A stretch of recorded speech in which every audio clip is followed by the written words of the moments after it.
जय हिंद। जय साथियों। साथियों, जैसा आप जानते हैं कि कर्ज मुक्त भारत अभियान चल रहा है आप लोगों को कर्जे की दलदल से बाहर निकालने के लिए। और इसी के लिए आज हम कुछ साथी हमारे साथ रहेंगे जो हमारे ही संगठन से हैं, जिसमें एक साथी रहेंगे मुंबई से सौरभ जीवन भारतीय जी, और एक साथी रहेंगे यूपी के सहारनपुर से इनाम अब्बासी भारतीय जी। तो चर्चा करेंगे आप लोगों की कर्जे की समस्या को लेकर कि किस तरह इस कर्जे से बाहर निकला जा सकता है और कब कितना समय लगेगा इस कर्जे को लेकर के। और साथ ही साथ हम बात करेंगे उन चीजों को लेकर भी जो चीजें आज के वक्त में वो कर्जदार वो लोग सह रहे हैं, झेल रहे हैं, जो लोग कर्जे की दलदल में फंसे हुए हैं। तो मेरे साथ आज दो साथी जुड़ने जा रहे हैं, जो कि एक मुंबई से हैं और एक यूपी के सहारनपुर से हैं।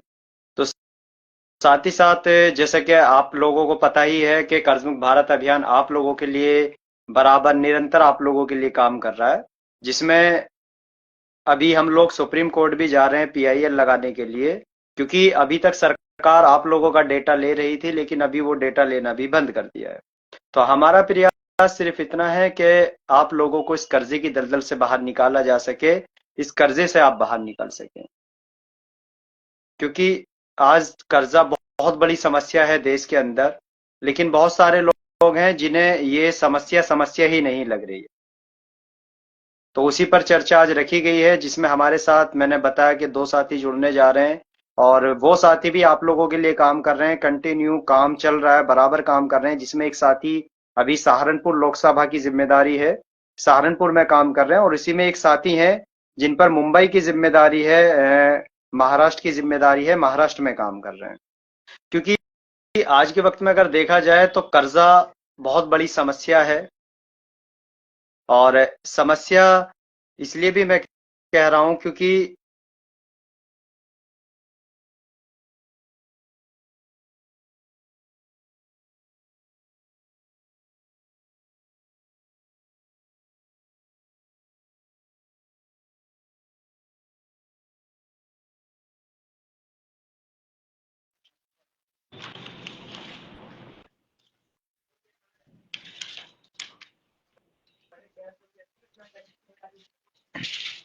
आप देख सकते हैं कि जैसे कि मुंबई से हमारे साथी सौरभ जी हमारे साथ जुड़ चुके हैं लाइव। मैं सौरभ जी आपका स्वागत करता हूं, और साथ ही साथ इस देश की जनता के लिए आप महाराष्ट्र में जिस तरह काम कर रहे हैं उसके लिए मैं सराहनीय भी करता हूं कि आप लगातार लगे हुए हैं। तो सौरभ जी का स्वागत है। बताइए बहुत बहुत शुक्रिया। सौरभ जी, किस तरह काम चल रहा है। बहुत बहुत शुक्रिया। आज आपने आपके पेज पर मुझे मौका दिया लोगों को संबोधित करने का। और जाहिर सी बात है, पिछले 1.5 साल से हमारे सर शाहनवाज चौधरी भारती जी और उनकी पूरी टीम, उसमें आप है, हम है और अन्य राज्यों के बहुत सारे लीडर्स है, जो लगातार आम जनता के कर्जा माफी के लिए इस पर प्रयास कर रहे हैं।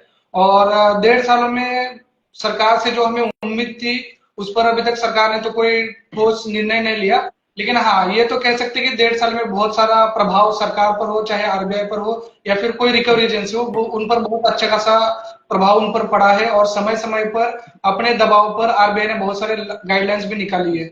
लेकिन बात बिल्कुल। वही है, हम जो काम कर रहे हैं वो जनता के अल्टीमेट सोल्यूशन के लिए काम कर रहे हैं। और हमारी यही मांग है कि आम जनता का कर्जा माफ होना चाहिए, या फिर कम से कम 2 साल का समय दिलवाना चाहिए सरकार की तरफ से। तो उसमें मांग यही है, क्योंकि भारत सरकार से अभी तक देखा गया है, हमारे जो गुजरात के एक साथी थे, सामाजिक कार्यकर्ता थे, उन्होंने भी आरटीआई लगाई थी। तो उसमें आरटीआई के तौर पर खुलासा हुआ कि अभी तक पिछले 9 सालों में 24,095 लाख करोड़ का कर्जा भारत सरकार की तरफ से बड़े बड़े पूंजीपतियों का माफ किया गया है।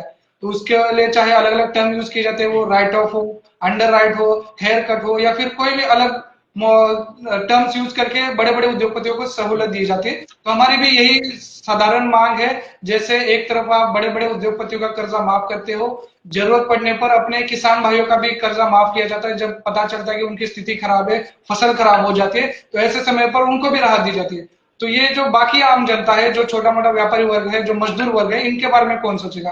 तो इस बार हम मांग करें कि सभी सामान्य वर्ग जो भी है, सभी आम जनता का कर्ज माफी करनी चाहिए भारत सरकार की तरफ से। क्योंकि एक तरफ आप बड़े उद्योगपतियों का तो कर ही रहे, तो उसमें हम ये अभियान के तहत पिछले 1.5 साल से लगातार मेहनत करते आ रहे थे और अलग अलग स्तर पर अभी भी मेहनत हमारी जारी है। और अभी अगर रिसेंटली बात की जाए तो अभी आपको पता भी होगा और बहुत सारे लोगों को भी पता है, पिछले हफ्ते हमारे जो वेस्ट बंगाल के साथी हैं फरहाद मलिक भारतीय जी और गौतम पांडे भारतीय जी, इन दोनों को भारत सरकार या वहां की जो सरकार है, लोकल गवर्नमेंट है ममता दीदी की, उनके प्रेशर के तहत उन दोनों को डिटेन किया गया था वेस्ट बंगाल की पुलिस की तरफ से। और उनकी गलती यही थी कि वहां पर जितने लोग इकट्ठा हुए थे, जबकि उन्होंने प्रशासन से परमिशन ली हुई थी, परमिशन ली थी उन्होंने 200-250 लोग की, लेकिन वहां पर लोग 2 से 2,500 से ज्यादा लोग आ गए, तो वहां पर थोड़ा मिसमैनेजमेंट हुआ। तो इससे ये भी एक बात पता चलती है कि पूरे देश में जनता कितनी परेशान है। जबकि एक आध प्रोग्राम के लिए लोगों को 200-250 की परमिशन दी जाती है और 2-2,500 लोग पहुंच जाते हैं, तो इसमें से सरकार को समझना चाहिए कि लोग कितने परेशानी में हैं।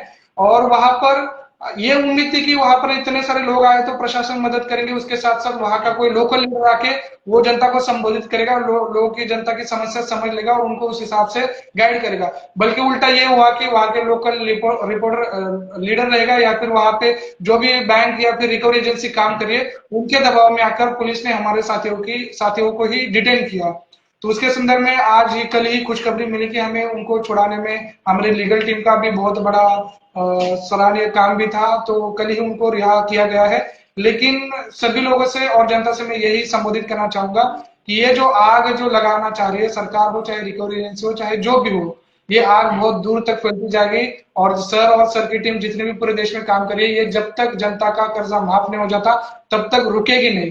तो इसी को ध्यान में रखते हुए अभी आने वाले दिनों में महाराष्ट्र में भी हम अलग अलग जगह पर सभी निवेदन पत्र देने वाले, जितने हमारे महाराष्ट्र में 36 जिले हैं, तो 36 जिलों में हर एक जिला अधिकारी को निवेदन पत्र देने वाले और एक दिन की श्रद्धांजलि सभा यानी कि शोक सभा भी हम रखने वाले, जिन जिन लोगों ने पूरे देश में कर्जे के कारण आत्महत्या की थी। इस तहत हम अलग अलग तरीके से काम करें और बहुत ही जल्द शाहनवाज सर के थ्रू और जो भी हमारी लीगल टीम काम करे उनके थ्रू बहुत ही जल्द आम जनता की कर्ज माफी के लिए पीआईएल भी लगाने जाने वाले हैं। उसका भी काफी हद तक अच्छा, काम इसमें कंप्लीट हो। सौरभ जी, जैसे कि बात हो रही है, सबसे पहले तो बंगाल की बात कर लेते हैं कि बंगाल में किसी भी तरह का कोई पुलिस प्रशासन की तरफ से मदद नहीं मिली, बल्कि हमारे लीडर्स को उठा करके उल्टा डाल दिया गया है जेल के अंदर। फिर वो बाहर आ गए हैं, हम लोगों के प्रयास से, हमारी लीगल टीम सर के प्रयास से, पूरी टीम के प्रयास से वो लोग बाहर आ गए। तो ये तो एक बड़ी जीत है, जनता की जीत है, क्योंकि कर्जा माफी जिनकी लड़ाई को लड़ रहे हैं, अगर वो लीडर बाहर नहीं आते तो हम या वो लीडर नहीं हारते हैं, ये जनता हार जाती है। और जैसे कि सही। आपने कहा कि आरबीआई की गाइडलाइन को लेकर के, तो ये तो तय है कि पिछले 1 साल के अंदर आरबीआई ने बहुत सारी गाइडलाइंस अपनी चेंज की हैं, नई गाइडलाइंस दी हैं कर्जमुक्त भारत अभियान के चलने के बाद। तो जनता को राहत तो मिल रही है, और बहुत हद तक आज के वक्त में देखा जाए, जैसे कि 2 लाख से अधिक लोग हम लोगों ने सुसाइड करने से, मरने से बचा लिए। और जैसे सर भी कहते हैं और हम भी कहते हैं कि अगर एक भी व्यक्ति का हम जीवन बचा पाए, तो हम मानते हैं कि हमने अपना समय जो लगाया, अपना जीवन जो लगाया, वो सफल हो गया। अभी आपने एक बात की पीआईएल की, सुप्रीम कोर्ट में पीआईएल लगाने जा रहे हैं। तो जैसे सरकार ने अभी डेटा लेने से बंद कर दिया, डेटा पहले सरकार ले ली थी, क्या पीआईएल लगाने के बाद, क्योंकि आज के वक्त में देखो, कहा जाता है कि भी सरकार है और सरकार कुछ भी कर सकती है, तो हम लोग पीआईएल लगाने जा रहे हैं। और मैं एक सहपाठी के रूप में, क्योंकि आप साथ में मेरे काम कर रहे हैं, तो चीजों को समझता हूँ, लेकिन मैं चाहता हूँ कि जिस तरह अभी आपने बात रखी पब्लिक के लिए, तो वैसे ही आप पीआईएल को लेकर, मेरा ही सवाल है, मैं खुद ही सवाल आपसे कर रहा हूँ, क्योंकि जनता तो करेगी ही, लेकिन हमें भी एक दूसरे से सवाल करना चाहिए, और जनता के सामने, क्योंकि हम लोग जनता के लिए काम कर रहे हैं और खुला काम कर रहे हैं। क्या पीआईएल लगने के बाद ही सरकार माफ करेगी कर्जा? क्या लगता है आपको? मैं आपके विचार जानना चाहता हूँ इस पर। एक्चुअली ऐसा है कि जैसा कि मैंने बताया कि हम तो 1.5 साल से लगातार इस पर मेहनत कर रहे हैं और हमें उम्मीद नहीं थी कि सरकार इतना समय लगाएगी। हमें तो पहले ही उम्मीद थी कि सरकार इस पर जरूर संज्ञान लेगी, क्योंकि हमारी जो मांग थी वो एक साधारण मांग थी और जायज मांग है। तो सरकार से हमें उम्मीद थी। तो हमने 1 महीने, 2 महीने, 3 महीने, 6 महीने, ऐसे कम से कम लगातार 1 से 1.5 साल तक हर महीने जितने लोग इस कर्जा माफी का हमारे इस अभियान में फॉर्म भरते थे, इनके हर महीने हम भारत सरकार को इसकी जानकारी भेजते थे हम्म। और हिसाब से सरकार का कोई ठोस निर्णय नहीं आया। तो मजबूरन हमें अभी, जैसा कि आपको पता है कि लोकशाही जो प्रजातंत्र चलता है इसमें 4 स्तंभ है। सबसे पहला तो यही सरकार का जो आता है, उसके बाद मीडिया का 4 स्तंभ है, उसके बाद न्यायपालिका है, और ऐसे अलग अलग जो स्तंभ है इसमें एक एक स्टेप बाय स्टेप अगर हम लड़ाई लड़ते जाते हैं तो सबसे पहले हम, जाहिर सी बात है, आम जनता की तो माए बाप तो सरकार ही होती है, तो सबसे पहले हमने हम्म। उनका दरवाजा खटखटाया जब हमें लग रहा है कि उनसे कोई उम्मीद नहीं मिल रही, तो इसके लिए हमें मजबूरन पीआईएल लगाने की हम सोच रहे, और पीआईएल में हम जरूर लेकिन सफल। लेकिन सौरभ जी, सरकार ने, जैसे कि हमने 1 साल तक डेटा भेजा है और सरकार ने लिया है, लेकिन अभी आने के बाद ये हुआ कि सरकार ने जनता का डेटा लेने से मना कर दिया। तो ये एक बड़ी बात है, सोचने वाली बात है कि जो सरकार कर दिया, तो इसके पीछे क्या रीजन है, ऐसा क्या वजह रही? सरकार एक्चुअली डर रही है ना, जाहिर सी वजह है, क्योंकि जब हमने अभियान शुरू किया था, सबसे पहले हमने, जब अभियान शुरू होने के बाद 1 2 3 महीने में सबसे पहले 25,000 लोगों का डाटा भेजा था, तब तो सरकार को इतना फर्क नहीं पड़ा था। उसके बाद 25,000 का 1 लाख हो गया, 1 लाख का 2 लाख, 3 लाख, 5 लाख, 10 लाख, और अभी जब सरकार ने मना कर दिया डेटा लेने से, तब हमारे फॉर्म की संख्या हो चुकी थी 13 लाख। तो सरकार को ये डर था कि अगर कल को ये जो हम जानकारी सरकार को अभी तक पहुंचा रहे, और अगर ये जनता के सामने सारी चीजें डिटेल में बातें हम रखते हैं, जनता के सामने अगर जाते हैं, और अगर हम सरकार से सवाल करेंगे कि अभी तक हमने आपसे इतने बार रिक्वेस्ट की थी, मांग की थी कि इन पर कुछ ना कुछ तो संज्ञान लीजिए, तो सरकार ने इस पर कोई भी जवाब नहीं दिया था। तो उनको ये डर था कि कहीं ये हम पर ये कुछ उल्टी सीधे चीजें ना हो जाए, तो इसलिए ने साफ साफ उन्होंने पूरा अपना हाथ ही निकाल दिया इस चीज से। तो डर गई, और डर के कारण वो नहीं निकाला जा रहा, क्योंकि उनको पता है आज अगर 10 लाख लोग आ सकते हैं तो कल को 1 करोड़ भी आ सकते हैं, और 10 करोड़ भी लोग इसके लिए मांग कर सकते हैं। और नहीं, हमारी बिल्कुल। मांग, मैंने कहा कि प्यार में भी हमारा क्यों, क्योंकि मांग आप देखिए, हम कुछ अलग मांग नहीं करे, अगर यहाँ पर संविधान एक है, कानून एक है, तो दो चीजें, दो तरीके से न्याय क्यों चलाया जा रहा है इसी देश में? अगर आप और हम कोई झूठ तो नहीं बोल रहे, हमने आरटीआई की कॉपी भी दिखा दी जिसमें सरकार ने खुद कहा है, सबसे पहले इसमें तो उन्होंने खुलासा किया कि लगभग 25,000 लाख करोड़ के आसपास उन्होंने खुलासा किया था। जब हमारे सर ने वो बात उठाई, ज्यादा से ज्यादा लोगों को वो बात मिली, तब उन्होंने खुद से जवाब दिया, नहीं नहीं हमारे से मिस्टेक हो गई है, 25,000 लाख करोड़ का कर्जा नहीं, 25 लाख हजार करोड़ का कर्जा नहीं, बल्कि 15 लाख हजार करोड़ का कर्जा सरकार ने अभी तक माफ किया है। तो हम हाँ, यही कह रहे कम से कम इतना तो सरकार ने, माना कि हाँ, कर्जा सरकार माफ कर रही है। माफ कर रही क्योंकि है। आम क्योंकि आम जनता की जब बात होती है, तो आम जनता की बात जब आती है तो यही कह दिया जाता है कि भाई किसका माफ हो रहा है, किसी का माफ नहीं हो रहा है। लेकिन असल में वो सिर्फ आम जनता के लिए होता है कि किसी का माफ नहीं हो रहा है। तो ये तो है, कम से कम आम जनता को भी पता चल रहा है कर्जमुक्त भारत अभियान के माध्यम से कि कर्जा माफ हो रहा है और एक रास्ता है जिसके द्वारा कर्जा माफ हो सकता है। तो सबसे बड़ी सही। जीत तो यही है कि जनता को वो डेटा मिल गया, एक्चुअल डेटा जो सरकार ने अपने मुंह से बता करके दे दिया कि ये डेटा है कि इतने लोगों का कर्जा माफ हुआ है। तो इतना तो समझ आ गया हमें कि कर्जा माफ हो सकता है। हो सकता है। अच्छा, ऐसे ही और मुद्दे भी हैं कर्जमुक्त भारत अभियान को लेकर के हमारे साथ में, और इस कर्जे की समस्या को लेकर के, जिसमें एक बड़ा मुद्दा है आज के वक्त में जिस पर लोगों का ध्यान नहीं है, और कर्जमुक्त भारत अभियान बराबर उसके लिए काम कर रहा है, उठा रहा है। और देखा जाए तो देश का एक बड़ा मुद्दा है। मैं बात कर रहा हूँ महिलाओं के शोषण की, क्योंकि आज के वक्त में एक लोन चल रहा है, समूह लोन, और घर घर दिया जा रहा है। तो कहीं ना कहीं जहां तक मुझे लगता है, उसके अंदर आप देख सकते हैं सौरभ जी, एक एक महिला को घर घर जाकर के लोन दिया जाता है, और छोटा छोटा लोन दिया जाता है, क्योंकि महिलाएं जो होती है उनको छोटा लोन भी मिल जाता है, तो वो सोचती हैं कि कुछ घर चल जाएगा कुछ समय के लिए, क्योंकि आज के वक्त में परेशानी है लोगों के साथ, इस चीज को समझते हैं हम। लेकिन मैं उसके पीछे की देखने की कोशिश जब करता हूं, तो मुझे समझ आता है कि एक बहुत बड़ा माया जाल है, और इसके पीछे कहीं ना कहीं एक बहुत बड़ी स्ट्रेटेजी, एक चाल है। और उन मासूम लोगों के साथ, उन मासूम महिलाओं के साथ, जिन्हें ये भी नहीं पता कि वो कर्जा ले रहे हैं तो कितने ब्याज पर उनको मिल रहा है, कितना उनसे लिया जा रहा है, और ना उन्हें ये पता है कि इसके पीछे कितनी बड़ी चाल है।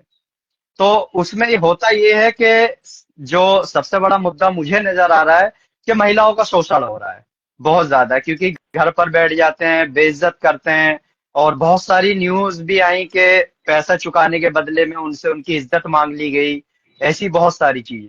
तो एक ये भी बड़ा मुद्दा है। और कर्जमुक्त भारत अभियान तो इस पर काम कर ही रहा है, सर ने वीडियो भी बनाई है कि अगर कोई भी महिलाओं के साथ किसी प्रकार का कोई शोषण करता है तो आप हमारी टीम से संपर्क करिए। तो हम इस लाइव के माध्यम से भी नंबर जरूर देंगे लोगों को, और अपनी टीम से हमारी टीम के नंबर आपको मिल जाएंगे, जिस भी राज्य से हैं उस राज्य का हमारी टीम का नंबर आपको मिल जाएगा, आप उनसे बात कर सकते हैं। तो अगर इस पर आप क्या कहना चाहते हैं सौरभ जी, के महिलाओं का जो शोषण हो रहा है, कि इसे किस तरह रोका जाए, और इसके पीछे क्या एक चाल हो सकती है कि घर घर तक लोन देना? जी जी जी, 100% इस पे बहुत बड़े बड़े लोगों की चाल है, और जैसा कि आपने कहा ये बहुत बड़ा स्कैम चल रहा है, या फिर बहुत बड़े लेवल पे ये लोगों को तोड़ने का, लोगों को आर्थिक स्थिति से खराब करने का और लोगों को गुलाम बनाने के लिए बहुत अलग अलग तरीके से काम किया जा रहा है। उसी का ये पार्ट है जो महिलाओं का शोषण हो रहा है। इसमें एक चीज ध्यान में रखनी होगी, सबसे पहले तो मैं अपने सर शाहनवाज चौधरी भारती जी, उनका बहुत बहुत धन्यवाद देना चाहूंगा कि उन्होंने कर्ज मुक्त भारत अभियान के तहत जो लोन महिला समूह के थ्रू जिन महिलाओं का शोषण हो रहा है उनके लिए उन्होंने ये भी मुद्दा उठाया। और मैं इनके साथ साथ और एक जो हमारे महिला समिति के अध्यक्ष है कोमल नायक भारती जी, मैं उनका भी बहुत बहुत धन्यवाद देना चाहूंगा कि वो पूरी तरीके से इस पर लीड कर रहे हैं और बहुत अच्छी तरीके से महिलाओं का वो समस्या समझे और बहुत सारी महिलाओं को वो समाधान देने का प्रयास भी करे और बहुत सारे लोगों को सहूलत भी दे रहे, मतलब तसल्ली भी दे रहे, अपनी तरफ से जितनी मदद हो पा रही है वो कर रहे हैं। तो दोनों का मैं बहुत बहुत शुक्रगुजार हूँ। और जैसा कि आपने कहा, हाँ जरूर ये बहुत बड़ी साजिश है, क्योंकि इसमें एक चीज देखनी पड़ेगी। जब भी इसमें लोन दिया जाता है, महिलाओं को जो लोन दिया जाता है उसमें एक सबसे बड़ा क्लॉज है। जब महिलाओं को लोन दिया जाता है, जाहिर सी बात है महिला समूह के तहत समूह लोन दिया जाता है महिलाओं को अलग अलग तरीके से, और उसमें एक बड़ा क्लॉज है। जब ये लोन दिया जाता है वो महिलाओं के उदाहरण के लिए वो दिया जाता है, महिलाओं की स्थिति अच्छी हो जाए या फिर महिलाओं को कुछ रोजगार मिले अच्छी तरीके से, वो भी अपना ठीक तरीके से घर घर परिवार चला पाए, इस मोटिव से वो लोन निकाला गया था। और उसमें सबसे बड़ा एक क्लॉज होता है, जिन भी महिलाओं को ये लोन दिया जाता है उनकी सबसे पहले स्थिति देखी जाती है कि वो महिला क्या कर रही है, किस तरह से वो लोन लेके वो कहाँ पर इन्वेस्ट करेंगे, उसके बाद उनका क्या क्या जो भी व्यापार रहेगा या फिर छोटी मोटी चीज जहां पर वो इन्वेस्ट करेंगे उसके बाद वो कैसे रिटर्न दे पाएंगे नहीं दे पाएंगे, या फिर उनकी आर्थिक स्थिति कैसे, उनका बैकग्राउंड कैसा है, ये सारी चीजें चेक करके वो महिला समूह को लोन दिया जाता है। लेकिन ये जो स्कैम चल रहा है इसमें सबसे बड़ी बात है कि जिन जिन महिलाओं को लोन दिया जा रहा है उनका कोई भी बैकग्राउंड देखा नहीं जा रहा, वो क्या करती है क्या नहीं करती, ना उनसे पूछा जा रहा है, ना उनका कोई स्किल देखा जा रहा है कि उनको अगर लोन देते क्या वो पे बैक कर पाएंगे नहीं कर पाएंगे। तो ये सारी चीजें बिना देखे हुए डायरेक्टली सभी लोगों को लोन इश्यू करवा दिया जाता है। तो महिलाएं बेचारी उस वक्त तो जा समय आके वो लोन ले लेती है, लेकिन एक बार लेने के बाद एक दो महीना तो अच्छी तरह से गुजर जाते हैं, लेकिन जब देने की स्थिति आती है तो वो नहीं दे पाते। और दिक्कत ऐसे हो जाती है कि वो घर में भी बता कर नहीं लेते, या फिर उनका जो भी बिजनेस करना चाहते हैं वो अपने पैरों पर खड़ा होना तो चाहते हैं, लेकिन कुछ अच्छी तरह की नॉलेज न होने के कारण, स्किल न होने के कारण वो इसमें फंस जाती है। और वही बात है, फिर महिलाओं का फिर शोषण किया जाता है, उनको अलग अलग तरीके से प्रताड़ित किया जाता है। बहुत सारी जगहों पर ऐसे हमें देखने को मिला है कि उनको वेश्यावृत्ति की तरफ उनको प्रताड़ित करने का भी प्रयास किया जाता है। तो ये जो सौरभ जी मैं आपको रोकना चाहूंगा, क्योंकि हमारे साथ जो है हमारे लीडर सहारनपुर से इनाम अब्बासी भारती जी भी जुड़ गए हैं। तो इनाम अब्बासी जी, आपका स्वागत है। और साथ में हमारे पहले से ही सौरभ जी जुड़े हुए हैं, जो कि मुंबई महाराष्ट्र से हैं और वहीं काम कर रहे हैं, आप अच्छे से वाकिफ भी हैं, जानते हैं। तो जय हिंद जय आप भारत। इनाम जी, जय हिंद जय भारत। अभी सहारनपुर में जो काम कर रहे हैं, थोड़ा सा एक्सपीरियंस बताइए, किस किस तरह के लोग आ रहे हैं और क्या क्या परेशानियां हैं लोगों के साथ इस कर्जे की समस्या को लेकर के। सहारनपुर की टीम आपके साथ जो काम कर रही है उसको थोड़ा रखिए बात को, जो ज्यादा से ज्यादा लोगों तक पहुंच सके। जी, सहारनपुर की अगर मैं बात करूं तो सहारनपुर में भी जिस तरह पूरे देश में लोग कर्जे में हैं, उसी तरह कर्जे की दलदल में फंसे हुए हैं।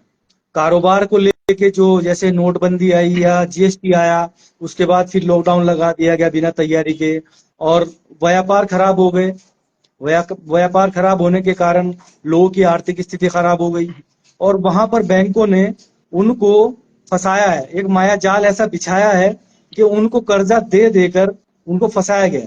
और हुआ ये है कि जैसे लॉकडाउन लगाया गया, उसमें क्या किया, जैसे लोगों ने पहले लोन लिया हुआ था, जो हमारे सामने उनकी परिस्थितियां आई हैं, दिक्कतें आई हैं, जो लोग हमारे से मिलने के लिए आते हैं कार्यालय पर या हम लोगों से मिलते हैं, तो परेशानी ये है कि जो लोगों ने लोन पहले लिया हुआ है लॉकडाउन से पहले या जीएसटी से पहले या नोटबंदी से पहले, तो जब लॉकडाउन लगाया गया उन्हें 6-6 महीने का मॉनिटरियम दिया गया और टाइम दिया गया, और उसमें जो उन्होंने पिछला पैसा किस्तों के द्वारा दिया था, वो पैसा उन्होंने, जो बैंक वाले हैं, उन्होंने उसको खत्म कर दिया और उसको क्या कर दिया, बढ़ा दिया लोन को, उनके ऊपर अनाप शनाप चार्ज लगा दिए और उसको ब्याज लगा दिया, और उसको कह दे कि आपका लोन जो है एनपीए हो गया है, और उसको जिसका लोन मान लीजिए 10 साल का था, उसका लोन जो है 15 साल का कर दिया या 20 साल का कर दिया, या उनकी किस्तें बढ़ा दी गई।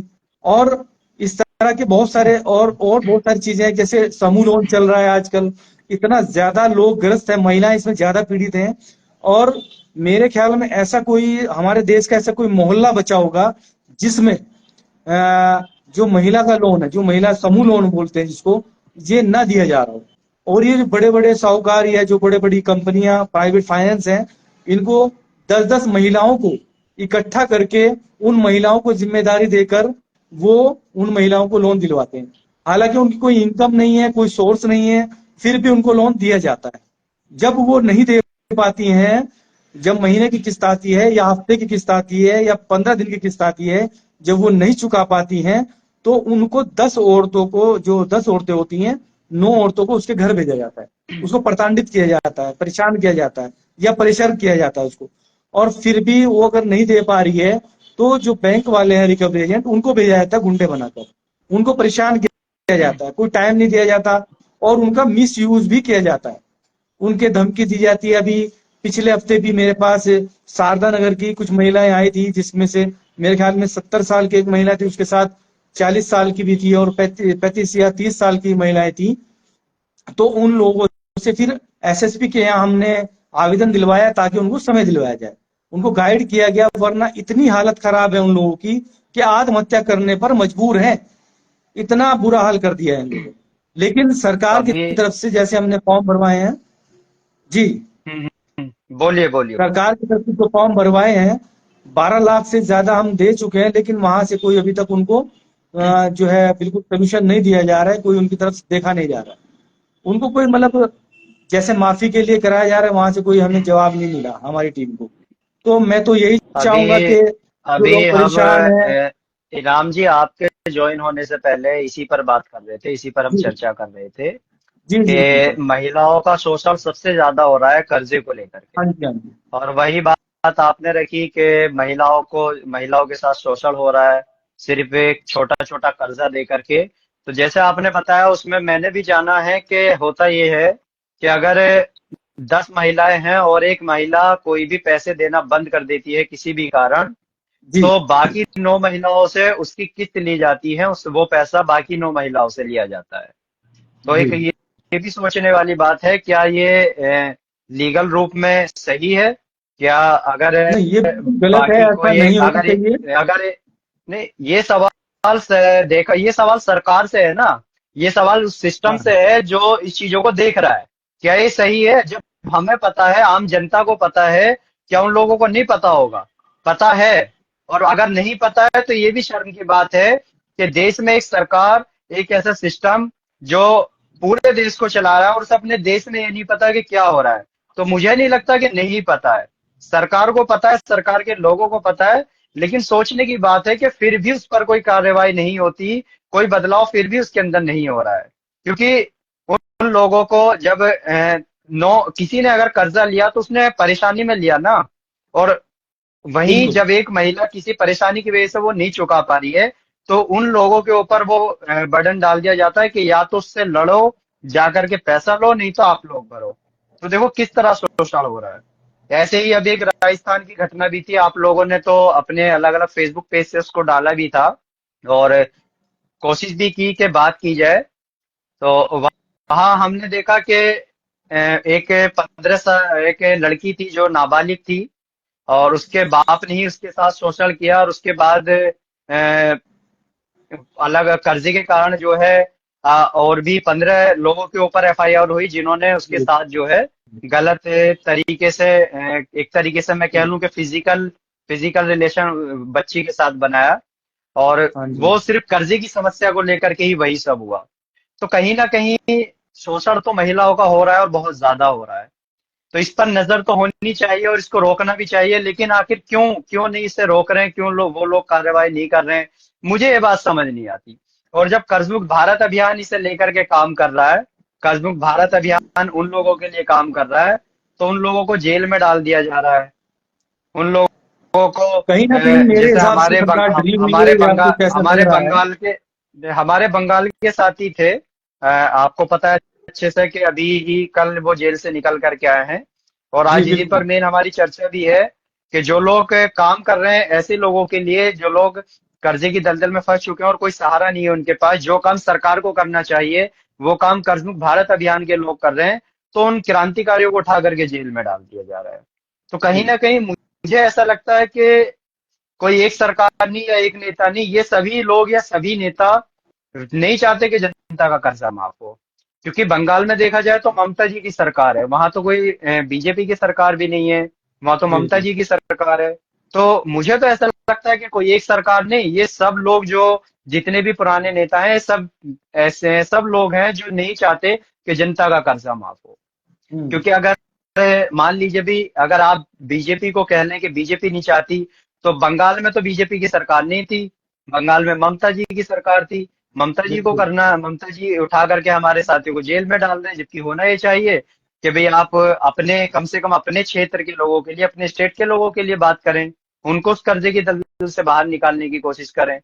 तो वो भी वहां भी नहीं हो रहा है। तो एक बहुत बड़ा षड्यंत्र है, और इससे लड़ाई को लड़ना तो पड़ेगा।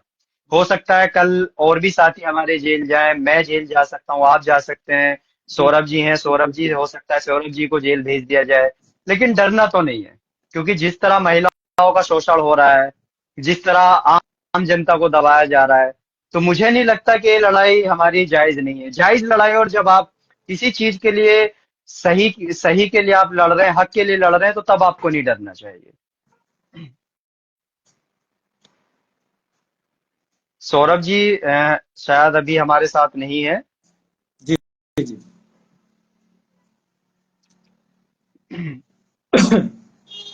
देखिए, आज एक महिला मेरे पास आई थी कार्यालय पर, जो देहरादून से आई थी। मैं आपको एक बात बता देना का चाहता हूँ फेसबुक के माध्यम से। तो उनका क्या था, उनके पति ने 2019 में लोन लिया था कृषि क्रेडिट कार्ड के ऊपर, जमीन रखकर। तो उनके पति की 2019 में डेथ हो गई। तो आज उन्होंने मुझे आके बताया कि मेरे पति की 2019 में डेथ हो गई, और मुझे पता ही नहीं था कि मेरे पति ने कोई लोन लिया हुआ है कृषि क्रेडिट कार्ड के ऊपर। तो उसमें जब उन्होंने बताया तो पता चला कि बैंक वाले उनको नोटिस भेज रहे हैं, समन भेज रहे हैं कि आप इसके लोन को भरिए, और 7 लाख का लोन है जो आज 15 लाख का बना दिया गया है। तो जहां तक अब हमने उनका जैसे भी उनको बताया, गाइड किया कि भाई ये फॉर्मेलिटीज आप कीजिए, उसके बाद जो भी है प्रोसीजर वो में लाया जाएगा उसको। तो कहीं ना कहीं जो है, जो हमारे जैसे बैंक के जो लोग हैं, वो भी कहीं ना कहीं मतलब परेशान करने की स्थिति रखते हैं इस तरह की। जो मान लीजिए उनको पता है कि उसके जो पति हैं उनकी डेथ हो गई है, तो उसका तो लोन माफी होना चाहिए ना। जो लोग हैं ही नहीं, उनका तो लोन माफी हो जाना चाहिए। ये तो एक जिंदा मिसाल है। जो व्यक्ति नहीं है, और सही बात तो ये है कि देखने को तो ये मिल रहा है कि अगर कोई डेथ किसी की हो जाती है, तो उसके बच्चों के सर से छत भी छीन ली जाती है। एक बार मुझे हाँ, कॉल आई राजस्थान से। उनकी बेटी तो आई है, मेरे ख्याल में 11 साल की बेटी थी जो साथ आई थी आज। 11 साल की बेटी, एक छोटा बेटा 10 साल का है। तो पढ़ रहे हैं 5वीं में और 6ठी क्लास में। तो सोच सकते हाँ, हैं तो कि क्या होगा वो कैसे आखिर करेगी, उन मतलब कैसे पालन पोषण करेगी, क्या करेगी। उन बच्चों का होगा क्या, उन बच्चों को देखेगा कौन? क्योंकि जब ये लोग प्रेशराइज करेंगे पैसे के लिए, तो उन लोगों का स्कूल कॉलेज भी छूट जाएगा। तो देख सकते हैं कि हमारे देश का भविष्य आज कहाँ है, फ्यूचर कहाँ है। जैसे मैंने बताया कि राजस्थान से मुझे एक कॉल आई, तो जी 14 साल का एक लड़का था जिसने मुझे कॉल की, और उसके फादर की डेथ हो चुकी थी। एक मकान है जो बचा है उनके पास, उसके अलावा कुछ नहीं है, जी और माता जी भी बीमार हैं। तो उसका कहना यही था कि मैं पैसा चुकाना चाहता हूँ, एक एक पैसा दे दूंगा, मैं रखना नहीं चाहता, मैं जी ये भी नहीं कह रहा मेरा माफ करो, लेकिन मुझे परेशान करना बंद कर दें और थोड़ा समय दे दें। मैं सुन करके भावुक हो गया, क्योंकि एक 14 साल का बच्चा इतनी बड़ी बात कह रहा है कि वो अपने बाप का कर्जा जो इस दुनिया में नहीं है, उसका कर्जा देना चाहता है। लेकिन समस्या वही है कि वो बच्चा आज 14 साल का है, और उसके घर पे उसके पास सिर्फ एक घर है, एक छत है, जो कि वो भी छीनी जा रही है। तो वो इतना ज्यादा घबराया हुआ था, परेशान था, और उसका सीधा कहना था कि आप ही मुझे बताइए कि अगर मेरे से घर छीन लिया जाएगा, तो मैं अपनी उस माँ को, जो पहले से ही बीमार है, उसको लेकर के कहाँ जाऊंगा। और दुखों का पहाड़ तो बिल्कुल उसके सही ऊपर कहा पहले ही टूट आपने, गया, बिल्कुल क्योंकि फादर ही उसके नहीं रहे। तो सौरभ जी, अभी मैंने बिल्कुल एक सही बात कह रहे हैं। कही, आप शायद बीच में नहीं थे, जी कि जी जैसे कि कहा जाता है, अगर बहुत सारे लोग कहते हैं कि भाई बीजेपी जनता का कर्जा माफ नहीं कर रही। हाँ ठीक है, बीजेपी सेंट्रल गवर्नमेंट है, सरकार से केंद्र में सरकार है, बीजेपी को करना चाहिए। लेकिन मेरा मानना ऐसा है कि बाकी जितने भी नेता हैं या पार्टी हैं, जो भी पुराने नेता पुरानी पार्टी हैं, कहीं ना कहीं ये सब लोग नहीं चाहते कि आम जनता का कर्जा माफ हो या आम जनता इससे बाहर निकले। क्योंकि एक उदाहरण हमारे पास बंगाल का है अभी का, कि बंगाल में हमारे साथियों को उठा करके जेल में डाल दिया गया, और वो भी सिर्फ इस कारण से, जैसे आपने बताया, कि परमिशन 500 या 1000 लोगों की थी और वहां थोड़े ज्यादा आ गए, 2000 2500 आ गए। जबकि होना ये चाहिए कि प्रशासन को सहयोग करना चाहिए, ज्यादा लोग बिल्कुल होने की वजह से। लेकिन सहयोग करने की जगह हमारे ही क्रांतिकारियों को उठा करके जेल में डाल दिया। वैसे ही एक उड़ीसा से हमारी लीडर हैं, वो काम कर रही हैं, और उनको भी बार बार धमकियां मिल रही है, यहाँ तक कि उनके हस्बैंड की जो है नौकरी भी छीन ली गई है उनसे। और धमकियां इतनी मिल रही हैं कि अगर आप काम करते रहोगे, नहीं रुकोगे, लोग आपके यहाँ आते रहेंगे, तो हम आपको उठा के जेल में डाल देंगे।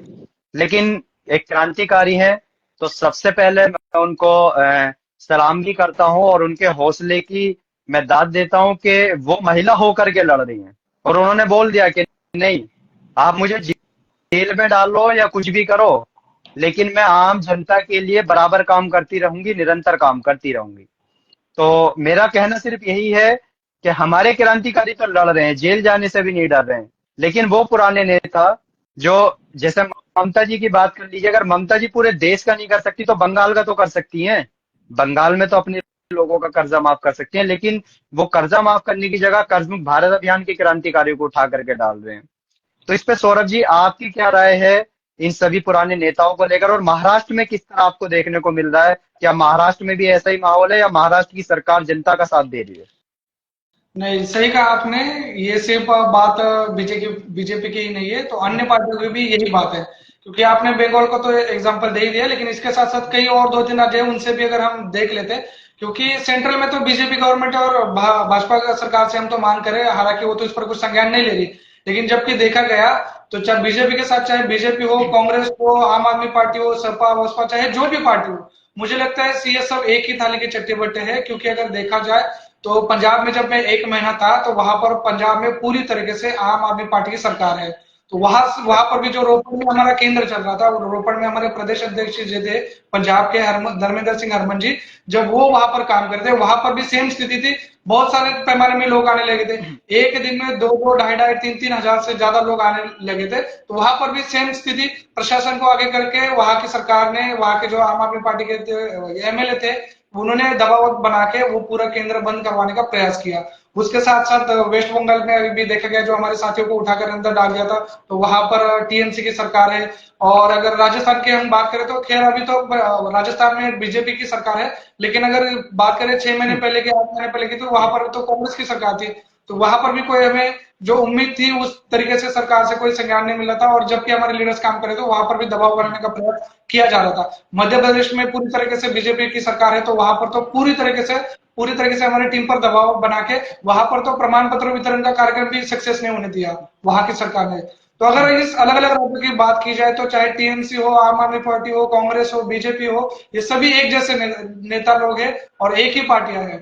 तो अभी आने वाला जो चुनाव है 2024 का, मुझे ऐसा लगता है कि सीधा सीधा ये जनता वर्सेस नेता ही होना चाहिए। सभी जनता को सुधरना चाहिए और इन सभी के खिलाफ खड़ा होना चाहिए। हमारे जो मूल अधिकार है, उस पर हमें स्टैंड लेना चाहिए। और ये सबसे बड़ा जो मुद्दा है, जो जीएसटी, नोटबंदी, लॉकडाउन के बाद जो लोगों की आर्थिक स्थिति खराब हुई है, खास करके लॉकडाउन के बाद, तो जो अनऑर्गेनाइज सेक्टर है वो बहुत बुरी तरीके से इफेक्ट हुआ है।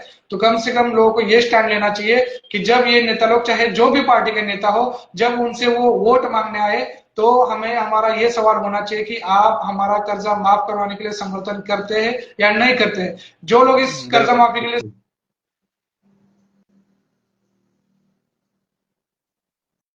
सौरभ जी, आपकी आवाज आनी बंद हो गई है फिलहाल।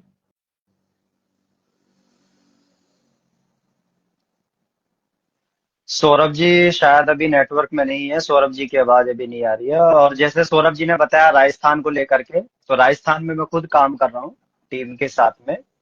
तो राजस्थान में जब कांग्रेस सरकार थी तब हमारे लीडर्स को धमकाया गया था वहां पर, और केंद्र भी बंद कराने की पूरी कोशिश की गई। प्रशासन द्वारा धमकी दी गई कि अगर आप ऐसे ही काम करते रहेंगे तो आपको यहाँ से हटा दिया जाएगा, आपके साथ ये हो जाएगा वो हो जाएगा। लेकिन राजस्थान के हमारे साथी हैं, राजस्थान के हमारे साथी हैं जो साथ में काम कर रहे हैं, गोविंद इंडोर भारती जी। और मैं गोविंद जी की तारीफ करना चाहूंगा इस बात को लेकर के कि गोविंद जी हमारे साथ में पूरे राजस्थान में काम कर रहे हैं। और बार बार धमकी मिलने के बाद भी गोविंद जी ने काम नहीं रोका, क्योंकि गोविंद जी का कहना भी यही है कि मैं सही के लिए काम कर रहा हूँ, हक के लिए लड़ाई लड़ रहा हूँ। आम जनता के लिए ये लड़ाई है, आम जनता की लड़ाई है। तो गोविंद जी अभी भी बार बार काम कर रहे हैं। और बाकी सौरभ जी ने जो कहा वो बहुत अच्छी बात है।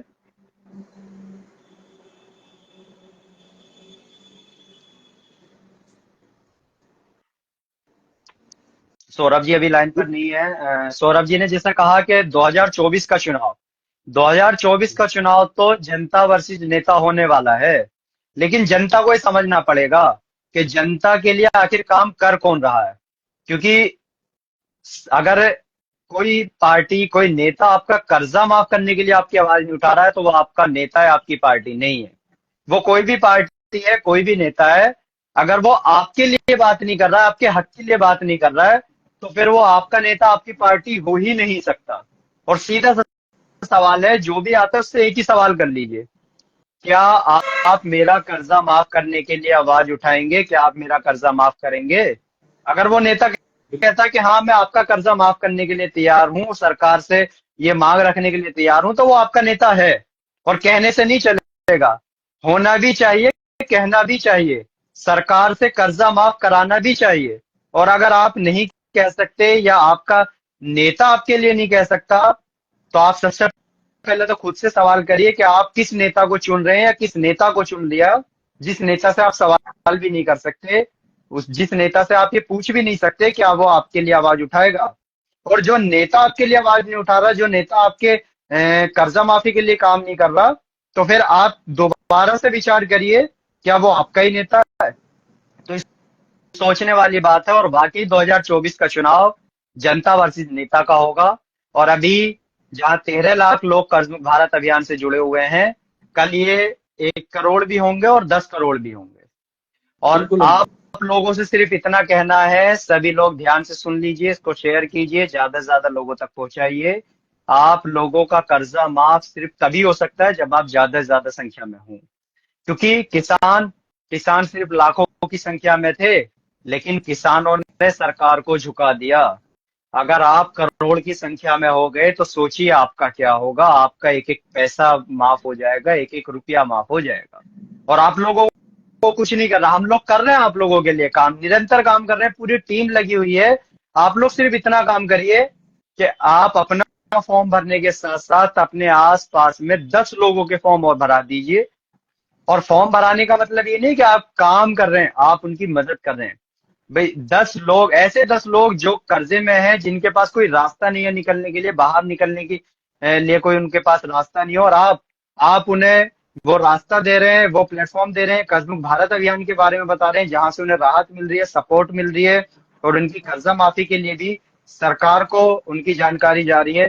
तो सोचिए सोचिए कि वो आपका कितना बड़ा एहसान मानेंगे, वो आपका कितना बड़ा सहयोग मानेंगे कि जब कोई उनके साथ नहीं खड़ा था, तब आप उनके लिए एक फरिश्ता बन करके आए, और आपने उन्हें बताया कि भी ये प्लेटफॉर्म है, आप यहाँ जाइए, यहाँ जाकर के फॉर्म भर दीजिए, इस टीम से बात कर लीजिए, ये नंबर है, ये आपकी मदद करेंगे।